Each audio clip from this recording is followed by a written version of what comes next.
Good Morning Pharmacy, nous sommes le samedi 23 septembre, c'est votre Flash Info quotidien.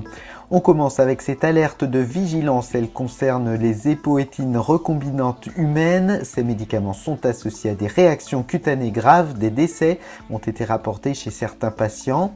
En France, 7 spécialités d'époétines sont commercialisées, Aranesme, Eprex, Binocrite, Néorocormon, Mircera, Eporatio et Rétacrite. Alors en pratique, les patients doivent être mis en garde contre ces réactions cutanées lors de la prescription ou de la délivrance du médicament. Ils doivent surtout savoir reconnaître les signes d'alarme. Une éruption cutanée étendue avec des rougeurs et des bulles sous la peau impose de consulter le médecin en urgence et d'arrêter immédiatement le traitement. Chez ces patients, l'arrêt du traitement est définitif. Tertian 25 mg, Inegi, Vésicar, Adénurique ou encore Fusidine en comprimé et Renvela en poudre pour suspension buvable. Ces médicaments entrent au répertoire des génériques, mais pour le moment, aucun générique n'est commercialisé dans ces nouveaux groupes. En infectiologie, 2 nouveaux groupes sont également créés, l'un pour Atripla, l'autre pour Baraclude.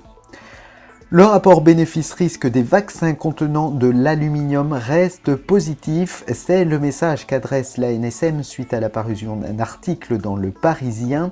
Le journal y évoque les travaux de recherche du professeur Gherardi, travaux que l'ANSM a financés et dont les résultats lui ont été présentés en mars dernier.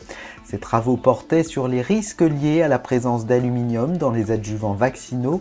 Les résultats suggèrent que des prédispositions génétiques pourraient expliquer la survenue d'effets indésirables musculaires après une vaccination, mais pour le conseil scientifique de l'ANSM, ces résultats doivent être approfondis et ne modifient pas à ce jour le profil de sécurité des vaccins contenant de l'aluminium. En France, une trentaine de vaccins avec adjuvants sont commercialisés, ce qui représente environ 10 millions de doses par an.